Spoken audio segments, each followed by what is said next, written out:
Hallelujah. Today's power is Psalms 25 and verse 4. It says, show me thy ways, O Lord, teach me thy paths.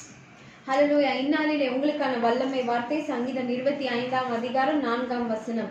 கர்த்தாவே, உம்முடைய வழிகளை எனக்கு தெரிவியும், உம்முடைய பாதைகளை எனக்கு போதித்தரலும். See, show me thy ways. ஆண்டவர் சொல்லுகிறார், உங்களுடைய வழிகளை எனக்கு காண்பியும். And teach me thy paths. உங்களுடைய பாதைகளை எனக்கு தெரிவிப்பண்ணும். So today's power says, don't go according to your way. இன்னைக்கு உங்களுக்கான வல்லமை வார்த்தை சொல்லுகிறது, உங்களுடைய சுய வழியிலே நீங்கள் செல்லாமல் just ask the Lord to show the way, and if you go according to the way of the Lord, you shall definitely see success.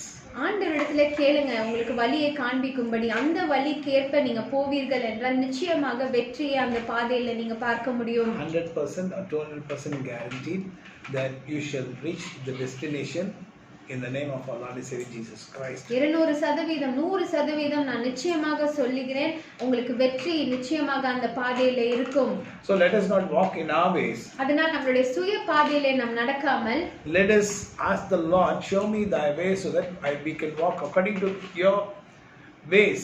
ஆண்டவரிடம் நாம் கேட்போம், ஆண்டவரே உம்முடைய வழியை எங்களுக்கு காண்பிங்க, அதுக்கேற்ற பாதையிலே நாங்கள் அப்பொழுது நடப்போம் என்று. So let us not walk in our own way. அதனால் நம்மளுடைய சுய பாதையிலே நாம் நடக்காமல், the ways what we think is good is not good, but the ways the Lord shows to us will definitely be 100% good.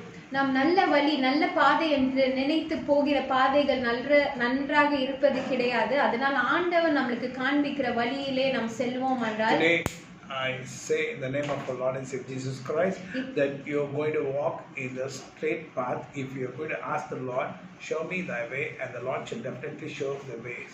இந்நாளிலே நசரேயனாகிய இயேசு கிறிஸ்துவின் நாமத்தினாலே நான் சொல்லுகிறேன், நீங்கள் ஆண்டவரிடம் கேட்பீர்கள் என்றால், ஆண்டவரே உங்களுடைய வழி எனக்கு காண்பியும் என்று, அப்பொழுது அந்த வழியிலே நீங்கள் செல்லும் பொழுது ஆண்டவர் நிச்சயமாக உங்களை ஆசீர்வதிப்பார். You might be walking in a way there is no way, but the Lord shall open a new way, and you should walk in a different way what the Lord shows you, and it will be the correct path for your life. வழியே இல்லாத இடத்துல ஆண்டவர் ஒரு வழியை உண்டு பண்ணி உங்களுக்கு ஒரு பாதையை காண்பித்து அந்த பாதையிலே நீங்கள் நடக்கும்படி ஆண்டவர் உங்களுக்கு செய்வார். அப்பொழுது உங்களுக்கு நிச்சயமாக நல்ல முடிவை ஆண்டவர் கொடுப்பார். So if anyone comes for fight with you, don't worry about it. அதிலே நடுவுல யாராவது உங்ககிட்ட சண்டைக்கு வந்தாங்களா, அதை குறித்து நீங்க பயப்படாதீங்க. The Lord says, I am the Lord your God, I am going to be with you, and I shall look after you. ஆண்டவராகிய தேவன் உங்களிடம் சொல்லுகிறார், நானே உன்னை பார்த்துக் கொள்ளுகிற தேவன், அதனால் எல்லாவற்றையும் நான் உனக்காக செய்து முடிப்பேன், பார்த்துக் கொள்வேன் என்று.